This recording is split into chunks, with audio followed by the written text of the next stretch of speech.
confianza en este deporte. Bueno. Tenemos la patada que paralizó al mundo. Ya, bueno, me ayudan apagando los audios para no tener interrupciones. Bueno, les decía que vamos a hablar acerca de la teoría del delito. Me permito, pues, con la venia de ustedes, compartir pantalla para entrar ya en el tema.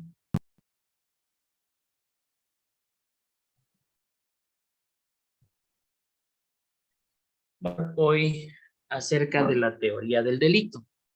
Desde este momento quiero que la mente de ustedes se imagine una mesa que tiene 4 patitas.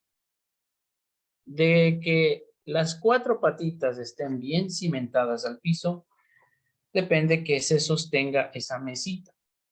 Si una de esas patitas no hay, ya no puede estar estable, ya no se sostiene la mesa. Ya la mesa va a estar, no hay forma de que se sostenga la mesa si no hay una de las 4 patitas. Tiene que estar todas y bien equilibradas, bien justificadas.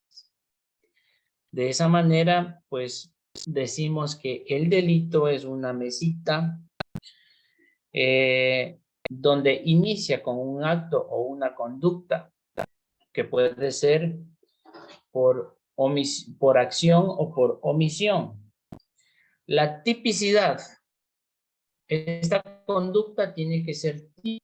En esta conducta, al ser una conducta típica, tiene que ser antijurídica, es decir, y por último, que sea culpable.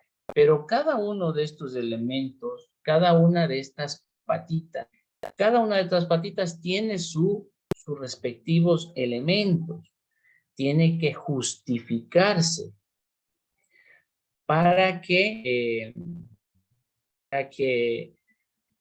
pueda estar bien equilibrada esta mesita, ¿sí? Entonces, eso es lo que vamos a ver el día de hoy. Decíamos que el delito, de acuerdo a la tipificación del artículo 18 del Código Orgánico Integral Penal, es la acción típica, antijurídica y culpable, la cual es imputable a quien la comete el injusto penal. Esto de acuerdo a lo que se desprende de la doctrina de Trujillo y Carranca. A este elemento se lo denomina conducta, por cuanto comprende la acción como la omisión. Hace un momento les habíamos hablado de que un acto que un ser humano puede hacer y que configure un delito puede ser porque hizo algo o porque dejó de hacer algo y que configura una infracción penal de alguna manera. Respecto a los delitos de omisión, lo ampliamos más en la clase, ya cuando entremos a la clase. Esta es una clase demostrativa, por lo tanto me voy a centrar en lo que tiene que ver la teoría del delito cuando cometemos un delito por acción, principalmente. El tema de la omisión lo estaremos ampliando, como digo, en la respectiva clase, ya cuando profundicemos en el tema penal. Entonces, decíamos que la teoría del delito tiene pues sus 4 elementos y cada uno de ellos tiene que justificarse de la manera correcta, de la manera en que la plasmó el legislador, tanto a la conducta como a la tipicidad, a la antijuricidad, para que esto sea culpable, es decir, se le pueda reprochar ese acto, esa conducta a una persona. Vamos a ver cada uno de estos. Mucha atención porque porque esto es una pregunta clave al momento de dar su examen de grado en cualquier universidad. La acción o conducta es cuando inicia todo tipo penal, toda infracción penal, inicia con un acto. Cuando alguien realiza algo que es contrario a derecho. El acto es el primer elemento constitutivo del delito. De este se derivan los demás elementos. Es que claro, si es que no hay un inicio, no hay un acto, no podemos hacer absolutamente. No podemos hacer absolutamente nada. Tiene que primero haber un acto para que sea analizado si es o no contrario a derecho, si está tipificado en la ley, si se le puede reprochar esta conducta, este acto a esa persona. Entonces es el primer elemento. Si no ocurre esto, no hay, de este dependen los demás elementos. De este no. Si este no hay, pues ser por acción o por omisión. No se olviden que la conducta constituye un comportamiento anticipado y consciente. Aquí es donde nace el delito, que puede ser por acción o puede ser por omisión.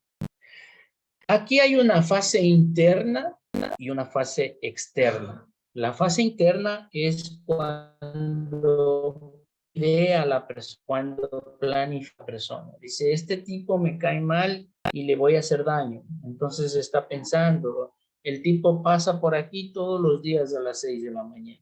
Y aquí es donde le voy a esperar. Por ejemplo, es la parte donde está maquinando. ¿Qué es lo que va a hacer? ¿Dónde? ¿Con qué lo va a hacer? Porque no se puede comprobar. Pero en cambio, la fase externa es cuando ya se materializa esa idea. Ya mató, y ya robó, y ya violó, ya se materializó esa idea, ya se cometió el delito, ya se cometió el injusto. Entonces, esa es la fase externa, esa es la fase que se castiga. Esa es la fase que se puede comprobar. Porque las huellas que deja, los indicios que deja, permite que se pueda, por lo tanto, imputar a la persona que lo cometió. Entonces, no se olviden, en el acto hay una fase interna, hay una fase externa. La que es punible es la fase externa. Aquí consideramos elemento cognitivo y un elemento, el elemento cognitivo, la persona que comete el acto sabe que es ilícito. Él está consciente que es contrario a derecho matar, es contrario a derecho robar, es contrario a derecho violar. Él está consciente de que eso es algo incorrecto. Y el elemento volitivo tiene que ver con la voluntad. A pesar de que está cometiendo un error, a pesar que eso es malo, pues tiene la voluntad de hacerlo.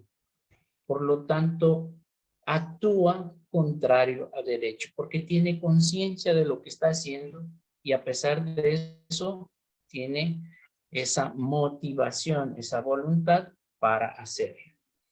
Entonces, de esta manera, se considera, de esta manera se valora a la conducta. Primeramente, es el primer paso, el primer elemento constitutivo del delito. La primera patita de la mesa que vimos acá. La primera patita de la mesa y la más importante, porque de esta dependen las demás patitas. Entonces, puede ser por acción o por omisión. Tiene una fase interna, una fase externa. La fase externa es la punible. Hay un elemento cognitivo, la conciencia de la persona que sabe que eso está mal.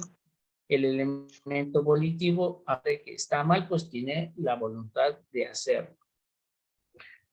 Pero a pesar de que se realiza un acto, por favor, me ayudan apagando los audios para no...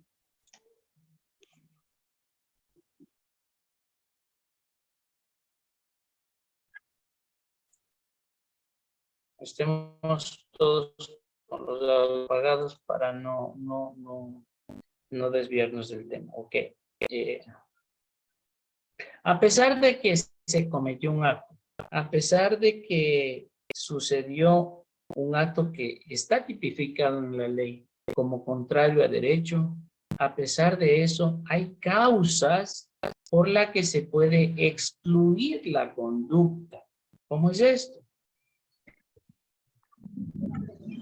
Cuando hay una fuerza física irresistible, cuando hay un estado de plena inconsciencia y cuando es producto de los movimientos reflejos.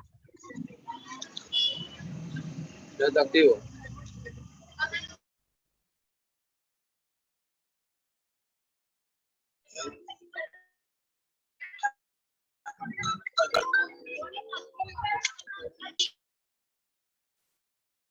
Ok.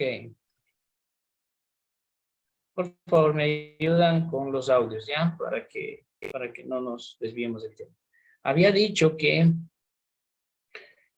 a pesar de que se comete un acto, puede ser que esto sea considerado no un ilícito, a pesar de que hay un acto. ¿Cuándo? Cuando está plenamente justificada porque fue por una física irreversible. Fue por un estado de plena inconsciencia o por movimientos reflejos. ¿Qué quiere decir esto? Si usted por una fuerza física irresistible recibe una fuerza, un movimiento que hace que lastime a otro bien jurídico protegido, no va a haber una culpa aquí como tal, porque fue culpa de una fuerza irresistible. Les pongo un ejemplo. En la tabla de 5 metros en una piscina estaban jugando un grupo de muchachos. Otro tipo estaba a punto de lanzarse al agua. Estaba esperando que cruce una persona, un hombre que estaba nadando abajo, justo por abajo de la tabla. En lo que están jugando los tipos, el hombre el que estaba en la tabla estaba esperando a que él cruce para él lanzarse. Pero en lo que están jugando los demás muchachos, le empujan a este tipo y cae sobre la espalda del que estaba nadando, le produjo una paraplegia porque el tipo quedó con la columna destrozada. Entonces aquí hubo un acto, es antijurídico, es contrario a derecho, sí, y lo hizo él. Pero fue una fuerza física irresistible. Él no pudo contener, no pudo resistir la fuerza de los demás muchachos que lo empujaron y él cayó al agua sin previo aviso. Entonces, en este caso, no es punible ese acto porque es fruto de una fuerza física irresistible. Él no planeó hacer eso. Él no tuvo la intención de hacer daño a nadie. Ese es en el caso de la fuerza física irresistible. Estado de plena inconsciencia. Si una persona está durmiendo, inconsciente, hace un movimiento y le rompe la nariz a la persona que está durmiendo al lado, cometió un contrario derecho, pero fue en un estado de plena inconsciencia. Entonces, esto no es punible. Cuando hablamos de los movimientos reflejos, acercó la mano a una, como le pongo ahí, un ejemplo con la velita, acercó el dedo a la candela y producto de esto sacó la mano y lastimó a la persona que estaba al lado. Fue por causa de movimientos reflejos. Al sentir el calor, pues sacó la mano incontrolablemente y tal vez le dañó la nariz al que estaba al lado. En este caso, se excluye la conducta porque ha lastimado, ha infringido, ha lastimado el bien jurídico protegido. En este caso, la integridad física, pero no lo planeó, no fue con intención. Y lo que se juzga siempre es la intención de la persona. Esto con respecto a las causas que excluyen la conducta y que está tipificado en el artículo 24 del Código Orgánico Integral Penal. Ahora, entremos en la segunda patita. Ya hemos analizado la primera patita, la conducta y los elementos que se deben dar para que configure una conducta. Y las causas que excluyen la conducta.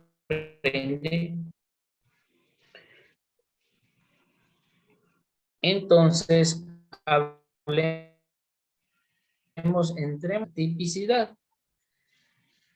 La tipicidad está estrechamente ligada con el principio de legalidad. El principio de la legalidad y la tipicidad van completamente. El principio de la tipicidad es...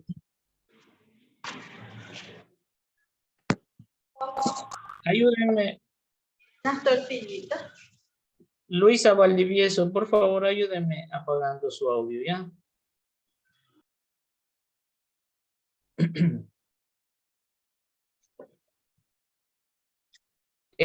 El principio de la es una de las prestaciones esenciales. El principio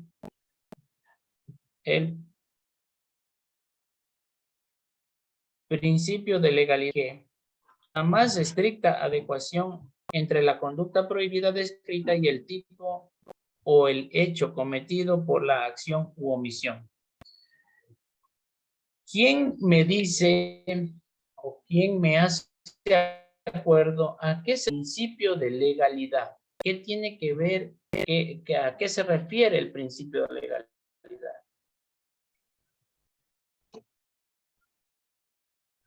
No se olviden que el sistema de procedimiento penal que tenemos actualmente se sustenta o se basa en principios, ¿sí? Los sistemas procesales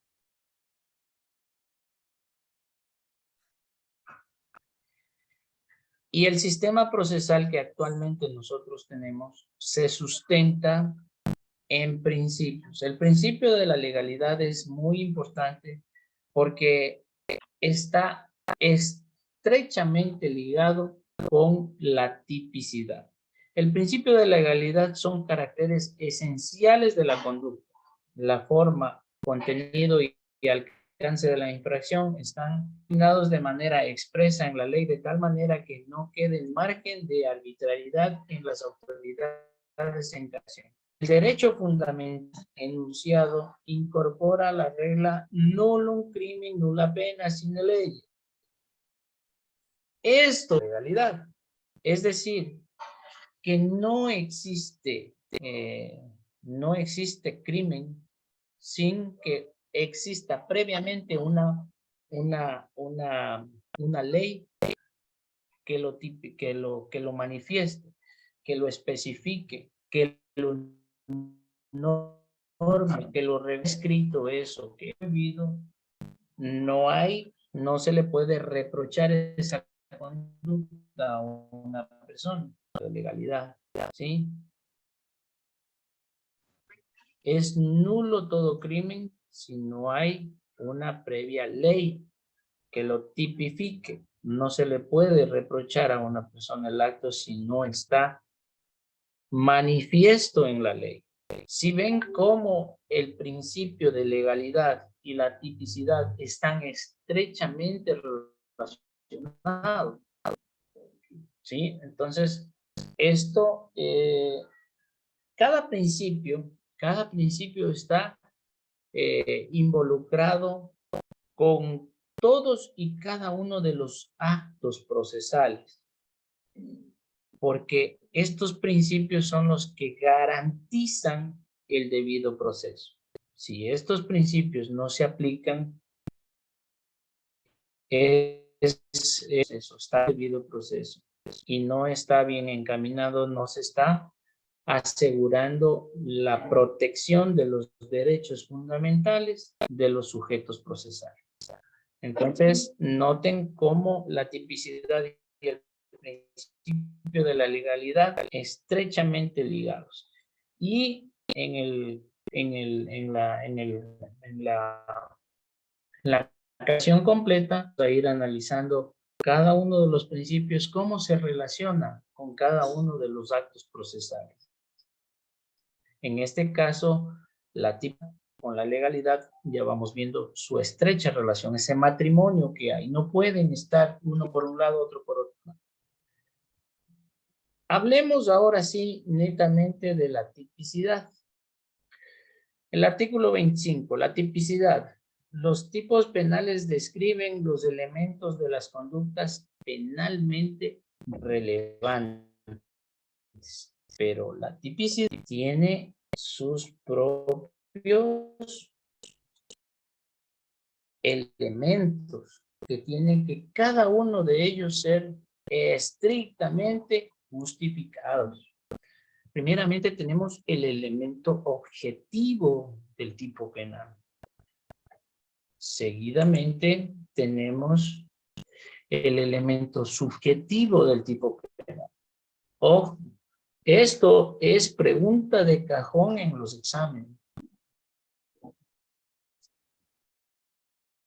Y luego tenemos los sujetos y tenemos los objetos. Estos elementos tiene que necesariamente ser considerados, pero paso a paso, y tiene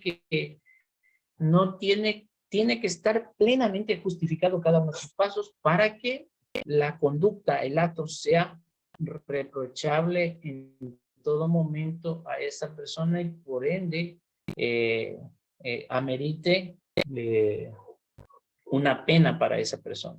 Pero tiene que estar cada uno de estos elementos plenamente justificados.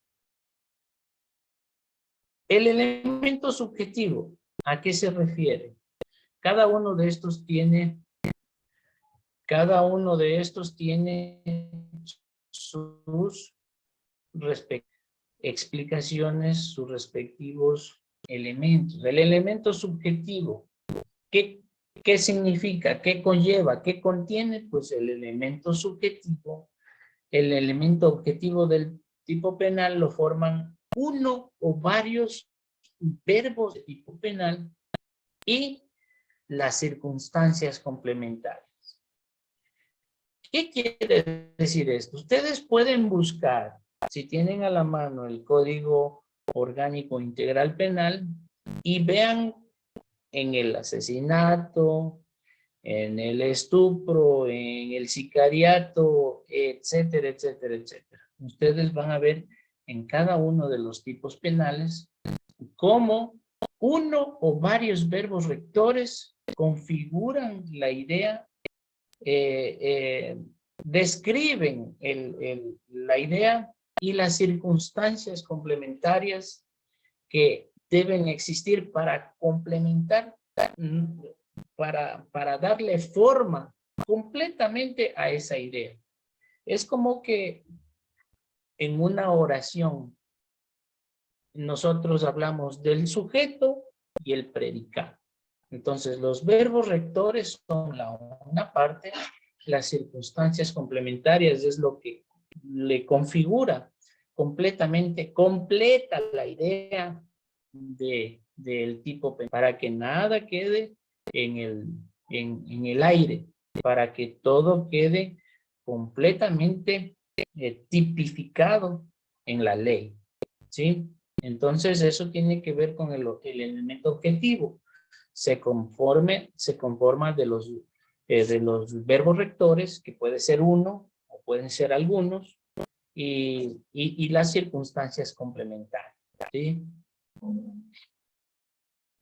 En cuanto al elemento subjetivo del tipo penal, tiene que ver con la culpa o puede ser un delito preterintencional. El dolo, cuando tiene la intención de causar el daño, lo planifica, está consciente de que tiene que ejecutar ese ilícito, lo planifica y así lo hace. La culpa, pues,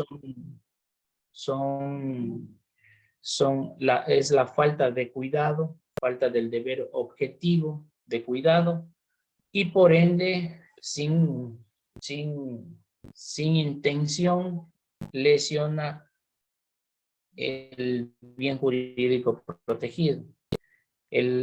La preterintencionalidad, en cambio, se refiere a que quiso causar daño, pero el daño que finalmente causó fue mayor al que inicialmente quiso causar. Estuvo tomándose unos tragos, salió peleando con el amigo y le saca la mano y le da un golpe. Él solamente quiso darle el golpe y listo, pero resulta que le dio en una parte blanda de su cara o de su cabeza, le dio un mal golpe y lo mató. Él no quiso matarlo, pero Vladimir y Fernando, por favor, apague el audio, ¿ya? Gracias. Entonces, eso respectivo del tipo penal que más adelante les amplío. Respecto a los sujetos, ¿qué tenemos aquí? Respecto a los sujetos, tenemos el sujeto activo y el sujeto. ¿Quién es el sujeto activo? Es el infractor. Y ojo aquí, hay infractores específicos y hay infractores que puede ser cualquier persona. Por eso hay delitos comunes y hay delitos propios. ¿Cuáles son los delitos comunes? Los que los realiza cualquier persona. Ahí en la ley está especificado: cualquier persona que haga tal cosa será penada con tal y tal cosa. Pero hay delitos específicos que tiene que ser una persona específica la que la comete. Por ejemplo, el artículo 354. Si alguien tiene el código orgánico a la mano, por favor, lea el artículo 354.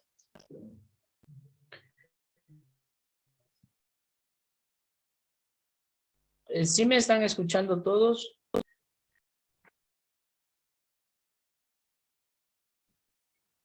Sí, doctor, sí lo escuchamos.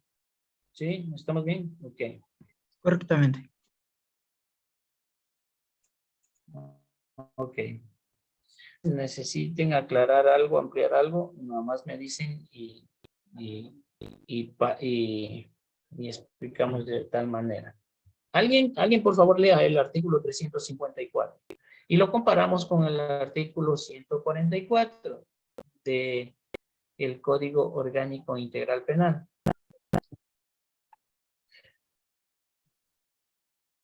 Para diferenciar entre los delitos comunes y los delitos propios que clasificas. Esta clasificación, pues la doctrina, ¿no?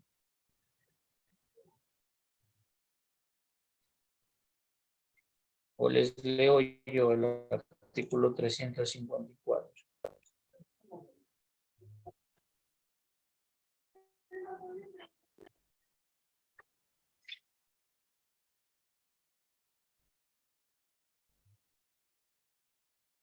Ok, por aquí está el artículo 354. Miren lo que dice, el espionaje, la o el servidor militar, policial o de servicio de inteligencia o de paz, bueno, ya, la o el servidor militar, policial. Entonces, aquí en esta parte está especificando que quien comete un ilícito tiene necesariamente.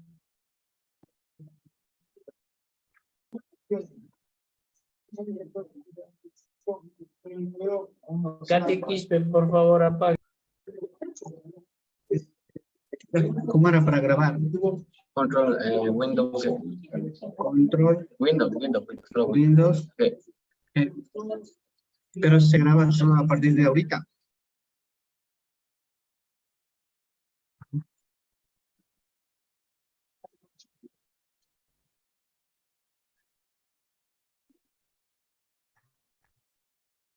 Bueno, les había dicho, estábamos hablando acerca de los delitos comunes y de los delitos propios. Los delitos propios son cuando la ley especifica qué persona tiene que cometer ese ilícito. Si usted es un estudiante de abogacía o estudiante de cualquier otra rama, no es un servidor policial, no es un servidor militar, no es una persona que tiene conocimientos de inteligencia, contrainteligencia y espionaje. Entonces, no puede configurarse ese delito en una persona cualquiera, en un ciudadano cualquiera. Por eso son delitos propios, porque específicamente tiene que cumplir un perfil para que pueda cometer ese delito, ¿sí? Por eso llamamos delitos comunes y delitos propios. En cambio, si vamos al artículo 144, ahí en cambio nos dice cualquier persona. Lo llamamos, la doctrina los denomina como delitos comunes. Vamos al 144. ¿Qué dice? Homicidio. Ahí está. La persona que mate a otro. La persona, ¿quién? No necesita perfil de conocer ciertas materias específicas que no, cualquier persona, otra será sancionada. Entonces, ahí está la diferencia entre un delito común y un delito propio, ¿sí? Nótese esa gran diferencia. Entonces, habíamos dicho hasta aquí que el infractor en algunas partes en la ley está especificado qué tipo de persona cumple la función de infractor en determinados delitos. Cuando hablamos de delitos comunes. Y cuando hablamos de delitos propios, pues cuando hablamos de delitos propios especificamos el tipo de infractor. Cuando hablamos de delitos comunes, pues lo hace cualquier persona. De la misma manera, Eduardo, por favor, ayúdenme apagando su audio, ¿ya?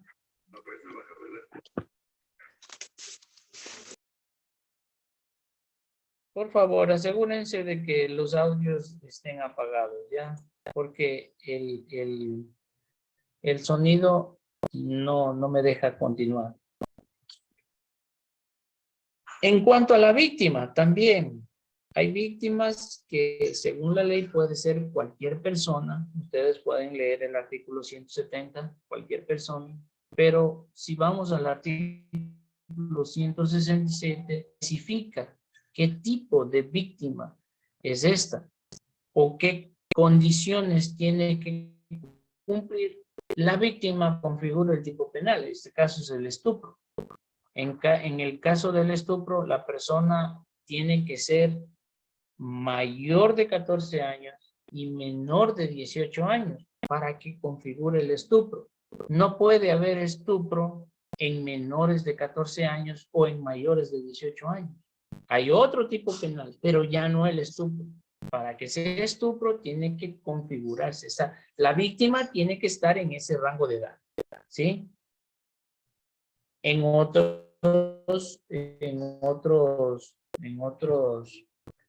tipos penales, pues dice cualquier persona.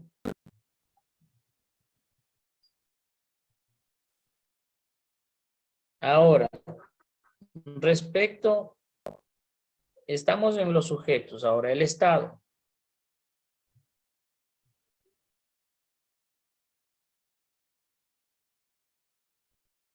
El Estado, pues,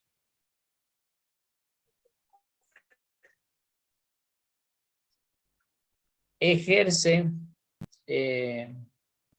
su participación aquí a través de la Fiscalía en el caso de el ejercicio público de la acción penal, y en el caso del ejercicio privado de la acción penal, pues únicamente los jueces, ¿no? Y la víctima.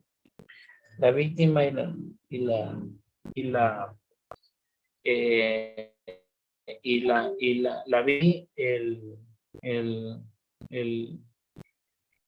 el infractor.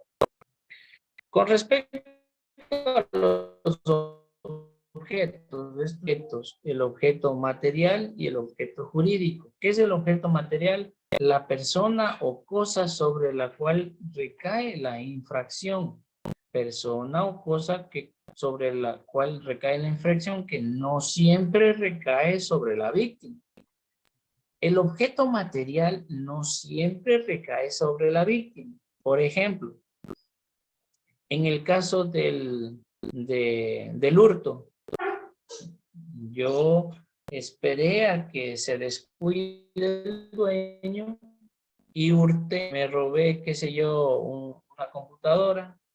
No hubo forcejeo, en ningún momento interviene el dueño de ese bien. No dañé la puerta de la casa ni nada, simplemente cogí y me fui. En ese caso, el material recae sobre el bien, pero no sobre la víctima. Pero en cambio, si hubo asalto y robo, ahí sí hubo forcejeo con la víctima para arrancharle sus pertenencias. Y tal vez hasta se lesionó esa persona. Entonces, eso con lo que tiene que ver el objeto material. Hay el objeto jurídico. El objeto jurídico es el bien jurídico protegido, lo que la Constitución y leyes amparan para proteger en cuanto a los bienes jurídicos de las personas, como por ejemplo la vida, la integridad física, seguridad del Estado, integridad sexual y reproductiva, etcétera, etcétera, etcétera. Todo lo que protege la Constitución. Esto con respecto a la tipicidad. Aquí ampliamos un poquito los elementos subjetivo penal, que es el dolo, la culpa y la preterintención. Actúa con dolo la persona que, conociendo los elementos objetivos del tipo penal, ejecuta voluntariamente la conducta intencionalmente. Y según la doctrina, para algunos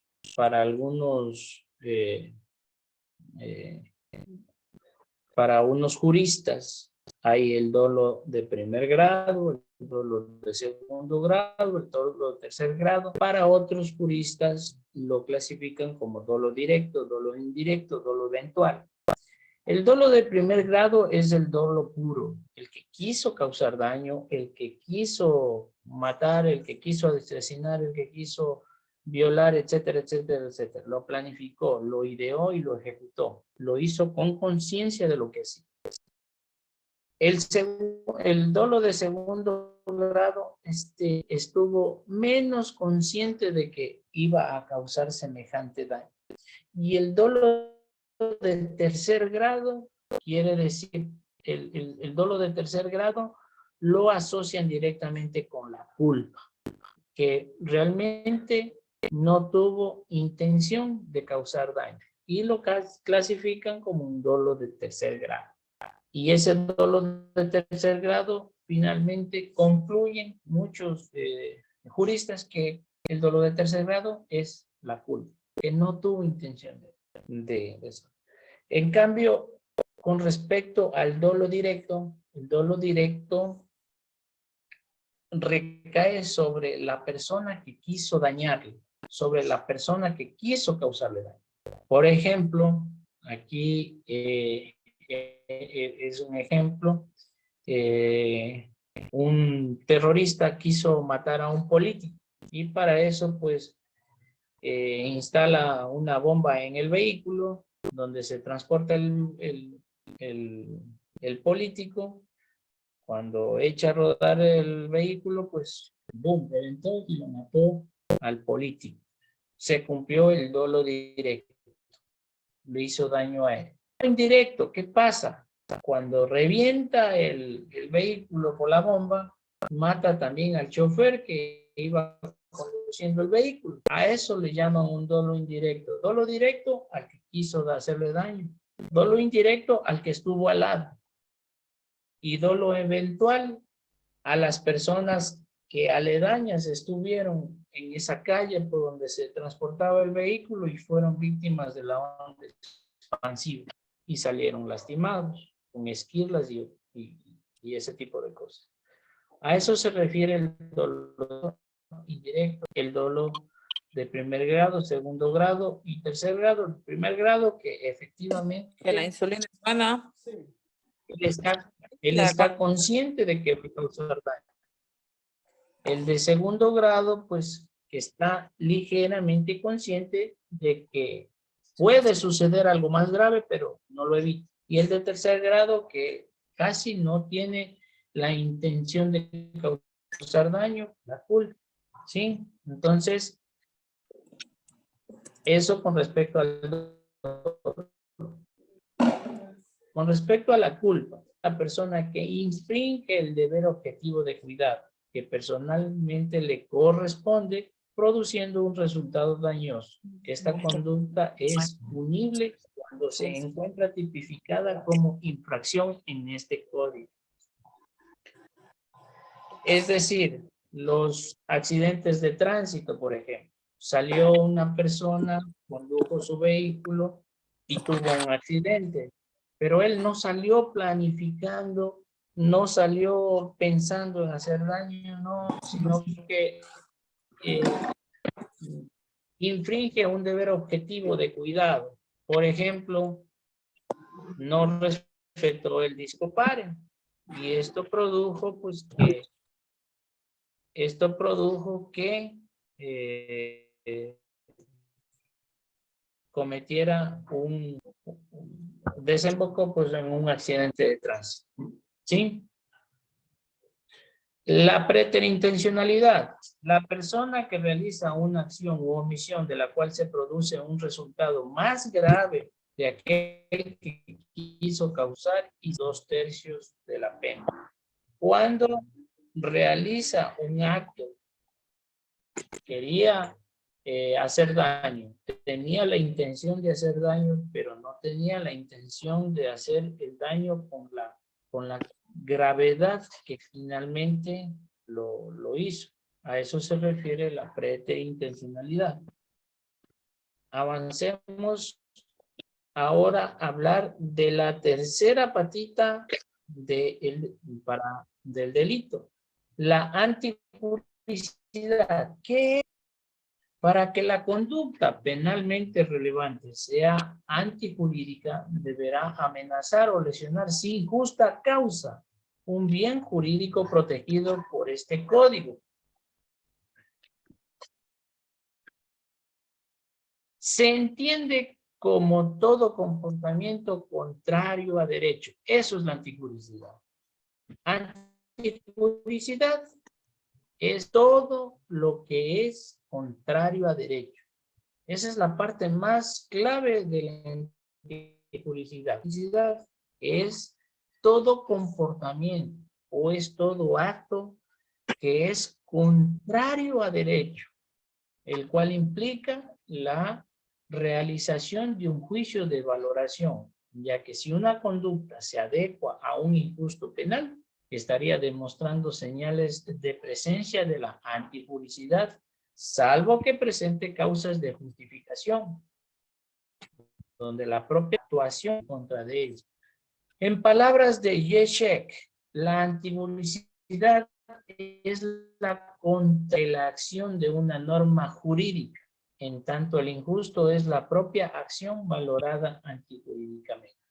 Quiere decir esto que, nuevamente, antijuridicidad que lesiona el bien jurídico sin una explicación justa de ese acto. Ahí hablamos de antijuricidad. Pero hay razones que el legislador para justificar la antijuricidad. La antijuricidad queda justificada cuando comprueba que existen las siguientes razones. Es decir, cumplió con realizar un acto que es antijurídico, que es contrario a derecho. Mató, rompió una puerta, lesionó la propiedad privada, cualquier bien jurídico protegido.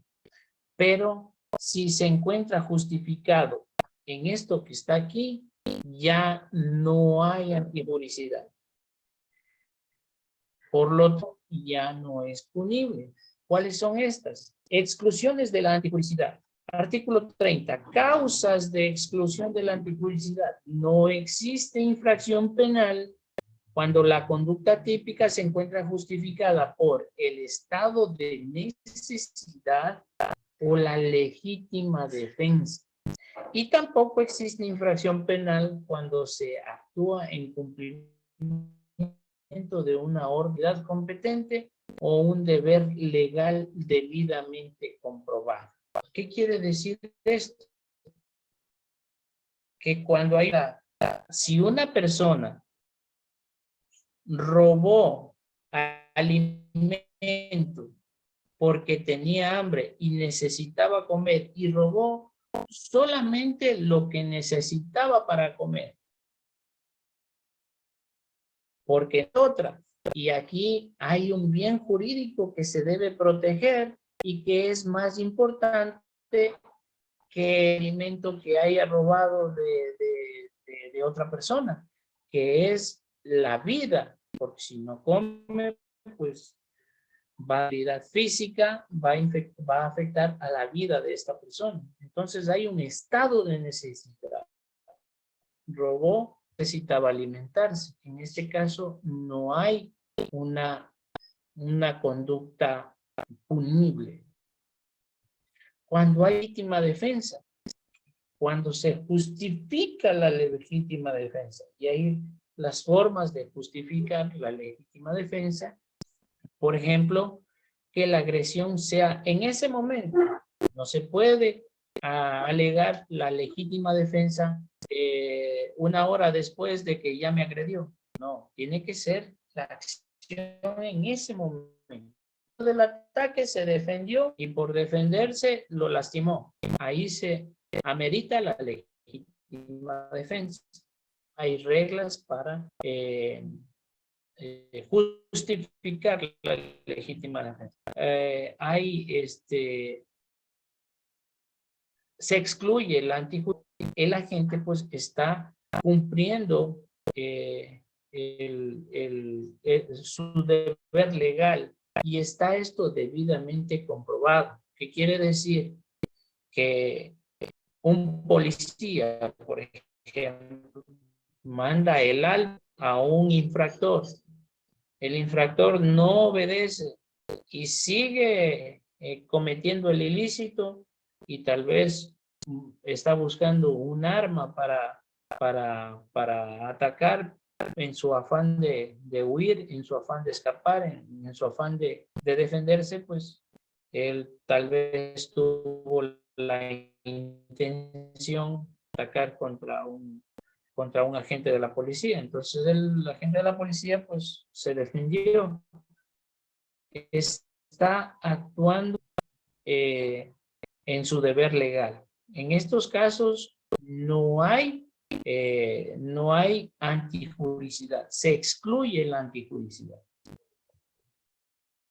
Finalmente, la última patilla, la culpabilidad en derecho penal es un juicio de imputación personal, es decir, es el reproche del acto. Cuando la culpabilidad es que a esa persona se le puede reprochar ese acto. Se le puede reprochar el hecho, ya calificado como típico y antijurídico, fundada en el desacato del autor frente al derecho por medio de una conducta, mediante la cual menoscaba la confianza general en la vigencia de las normas. Definimos entonces que la culpabilidad es como el juicio que le formula al sujeto por el delito cometido, cuando ha tenido la capacidad general del comportamiento y de determinarse conforme a esa comprensión. En el caso concreto, podía obrar de manera diferente cumpliendo la conducta que le era exigible y que le impone el ordenamiento jurídico. Pero, ¿quiénes son culpables? ¿Qué personas son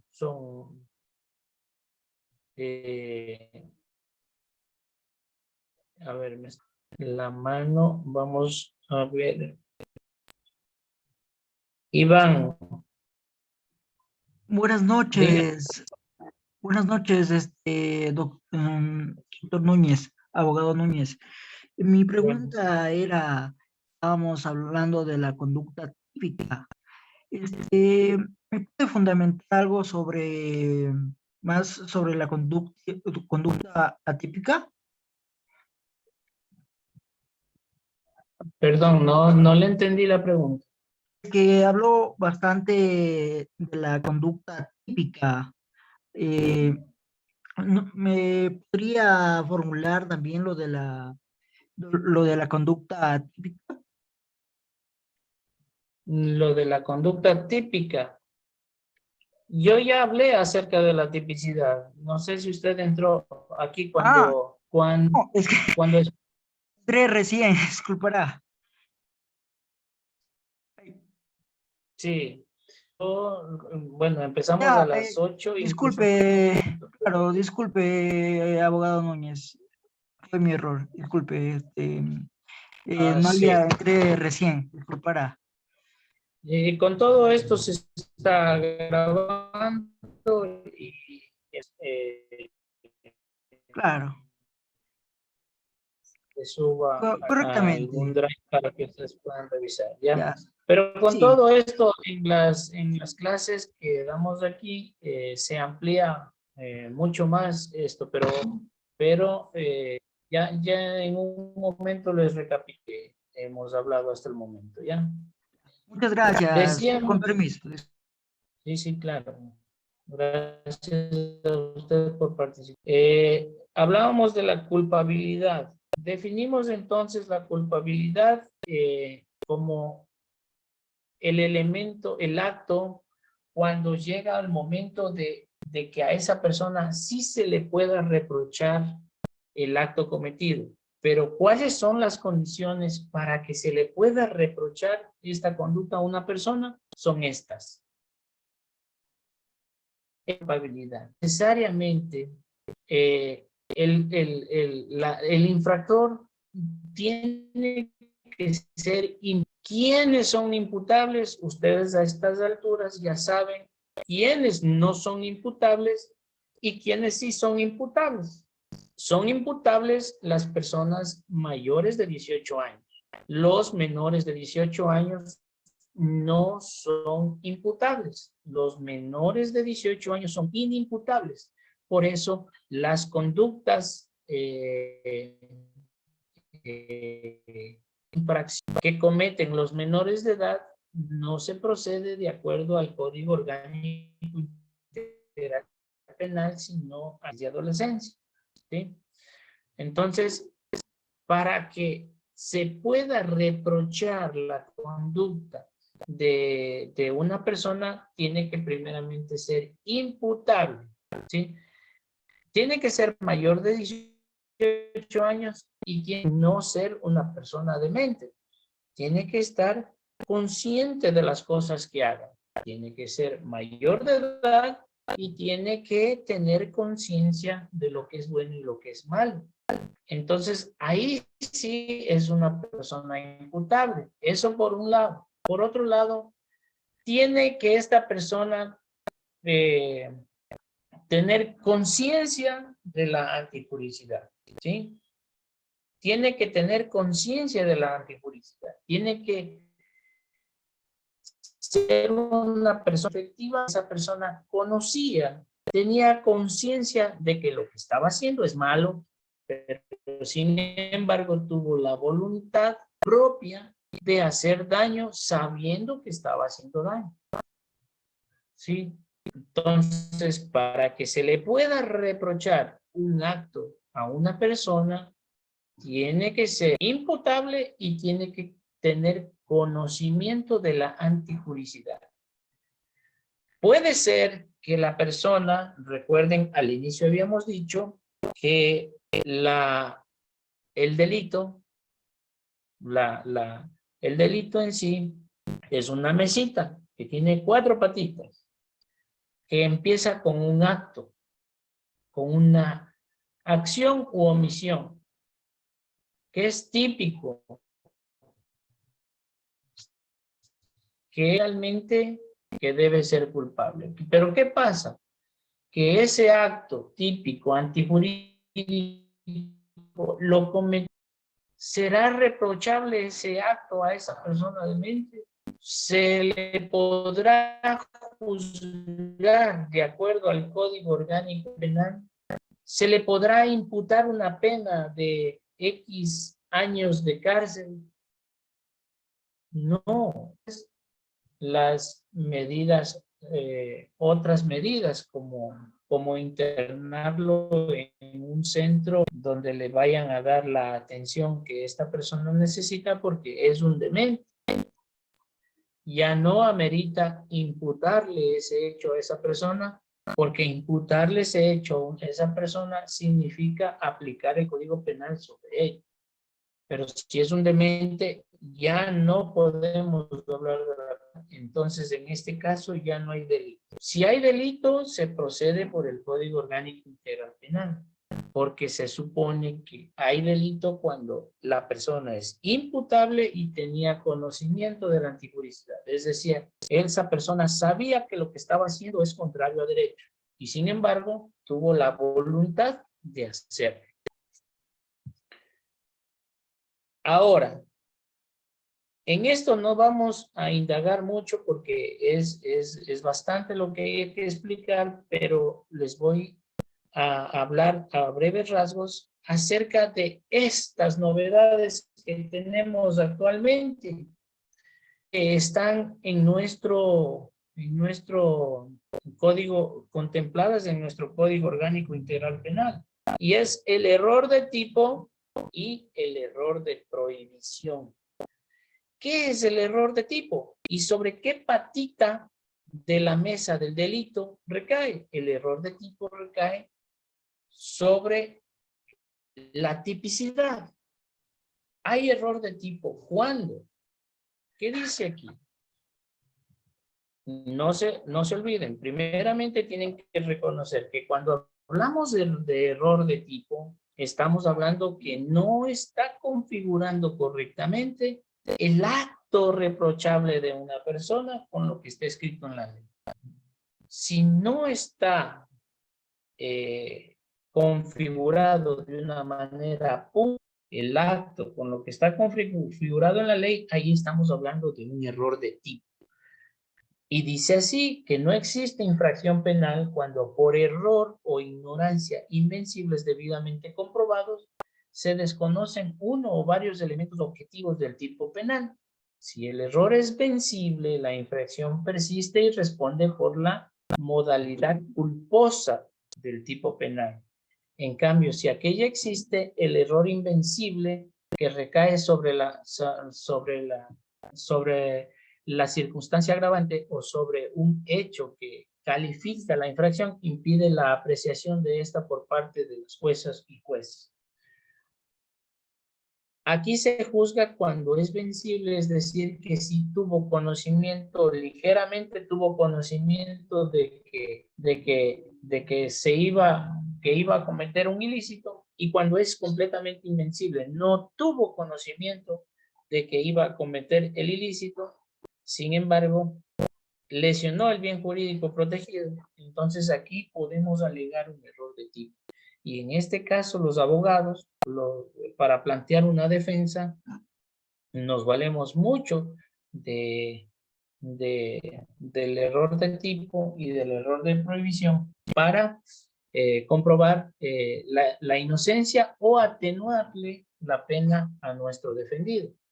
El error de tipo es una falsa percepción de la situación y de la ejecución del tipo penal. Por eso excluye el dolo, que aquí recae sobre los elementos que integran la acción típica en su objetividad. Sean ellos, aquí está un ejemplo.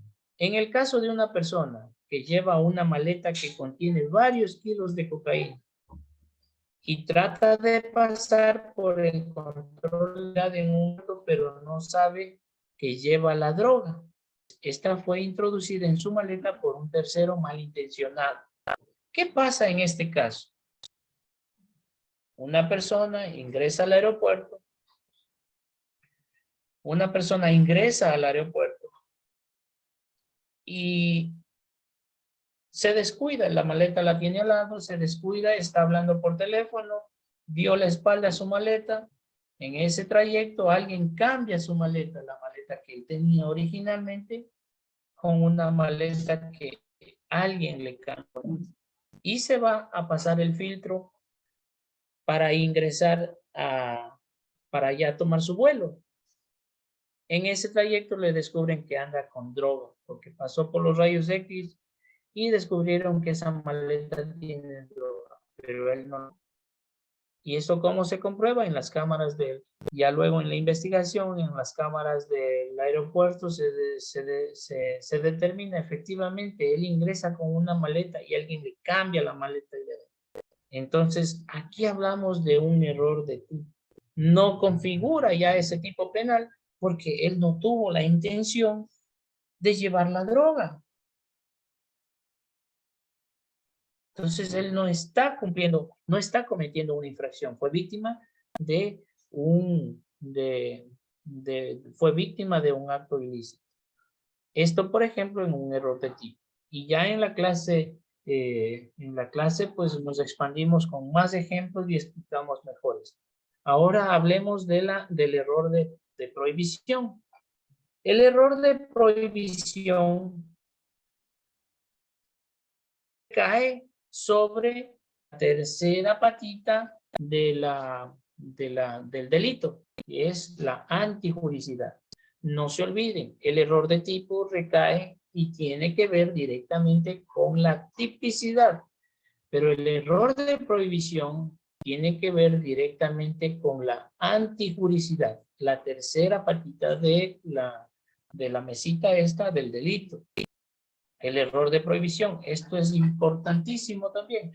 El error de prohibición, existe error de prohibición cuando la persona por error o ignorancia invencible no puede prever la ilicitud de la conducta. Si el error es invencible, no hay responsabilidad penal. Si el error es vencible, se aplica la pena mínima prevista para la infracción reducida en un tercio.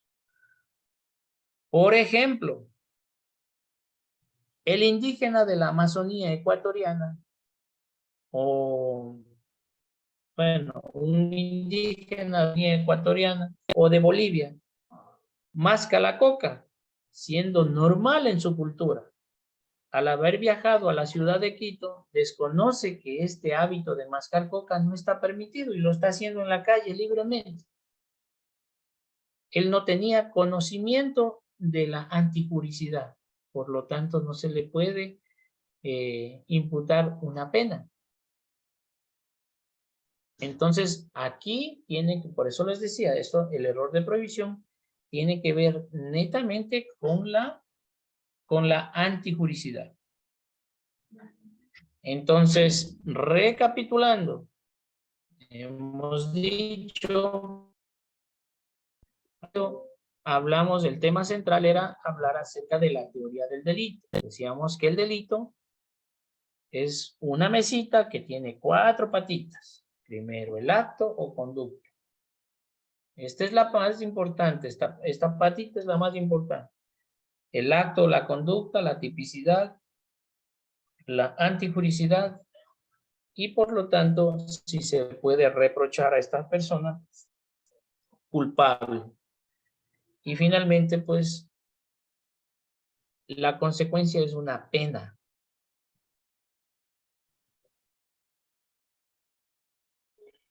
Y hablamos de cada uno de ellos. La tipicidad, pues ahí vimos los elementos objetivos, subjetivos, los sujetos, los objetos.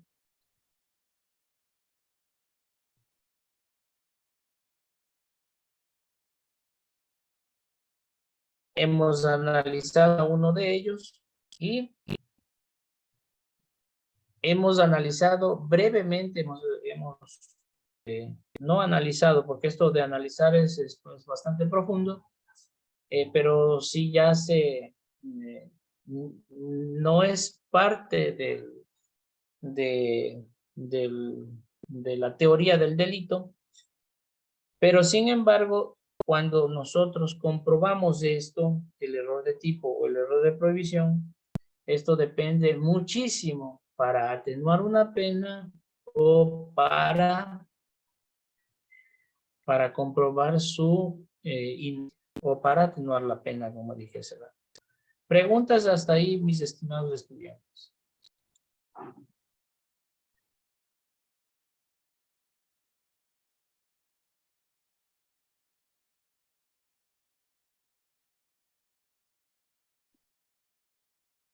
¿Tienen alguna pregunta?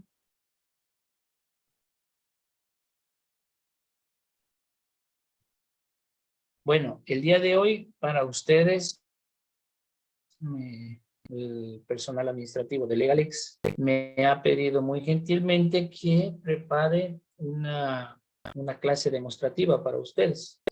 En este caso, las clases demostrativas, escogemos siempre temas que son detonantes, temas que principalmente son tomados en cuenta al momento de ustedes rendir su examen. Y les cuento que a los alumnos que hemos tenido y que están dando examen y de los que ya han dado los exámenes, les están tomando bastante el tema de la teoría del delito. Les están tomando bastante respecto a la nueva reforma del COIP, de los procedimientos penales que tenemos actualmente en la República del Ecuador. Entonces, respecto a eso, nosotros damos una clase demostrativa, como es en este caso la teoría del delito, para lo cual me han dado pues 1 hora para que yo pueda explicarles a ustedes brevemente, porque ya en la clase donde entramos ya en materia, explicamos con más ejemplos, explicamos con más tiempo, con más detalle cada uno de los elementos y de una manera incluso muy participativa. Tomen en cuenta que nosotros aplicamos una metodología que damos una clase, la terminamos, por ejemplo, en este caso penal, damos la clase de penal y finalmente hacemos unas evaluaciones, tal como se la hace en la universidad, pegándonos estrictamente a lo que, a la realidad, a las exigencias de la evaluación. Muchas veces somos bastante estrictos del momento de evaluar y queremos que le invitamos al estudiante que se equivoque todas las veces que quiera, que se equivoque aquí, que se equivoque no importa cuántas veces, que se equivoque aquí muchas veces y que luego pues ya el momento de dar el examen vaya con más confianza, con más con más conocimientos y con más confianza al momento de ser evaluado. Muchas veces aquí les hacemos preguntas a lo que están respondiendo, les buscamos repreguntar alguna cosa, de tal manera que al final el estudiante dice, sí, ¿verdad, doctor? Dice, el rato que usted me preguntaba, sí, sentí nervios, pero ya después se empieza a hablar de una manera ya más confiable. Aquí le enseñamos los términos con los que usted debe dirigirse al tribunal, ya sacando ese abogado que ya tienen ustedes ahí. Por ejemplo, ustedes como adelanto, como tips, aquí, como les digo, les decimos a ustedes qué es lo que tienen que decir en la evaluación y qué es lo que no tienen que decir. Por ejemplo, muchas veces los estudiantes están el cónyuge, y cuando ustedes dicen cónyuge, seguramente el evaluador les va a refutar. Hay algunos que no le dicen nada y le dicen, ok, pasemos a la siguiente pregunta, pero ya le bajaron puntitos ahí. O tal vez hay evaluadores que dicen, perdón, y le empiezan a decir así, y le interrumpen, entonces ahí empieza ya a entrar en nervios, ahí empieza a titubear, y por ahí ya se va ya eliminando esa posibilidad de que apruebe ese examen. Y la verdadera palabra, o sea, cómo deben pronunciarlo es como cónyuge, no cónyuge.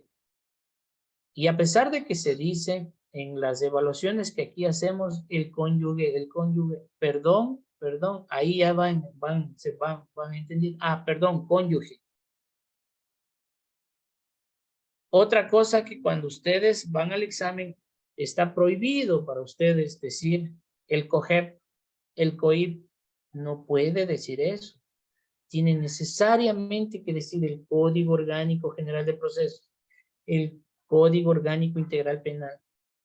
No puede usted referirse a un cuerpo legal por sus iniciales. Tiene que necesariamente decirlo el nombre completo.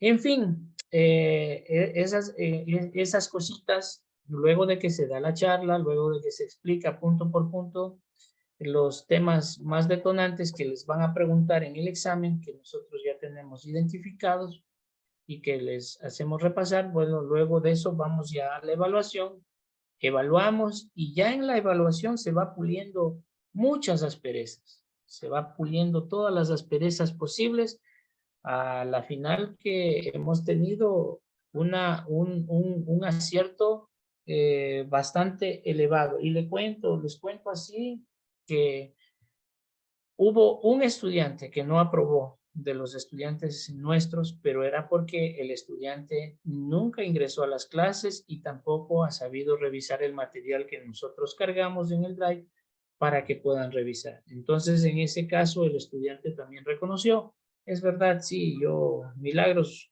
no se puede hacer porque el estudiante nunca entró, creo que si entró a una clase alguna vez, estuvo un momentito y salió, y porque yo ni siquiera lo conocía al estudiante. Pero en cambio el estudiante que está ahí todo el tiempo en las clases, tratamos de hacer las clases lo más amenas posible, tratamos de hacer las clases lo más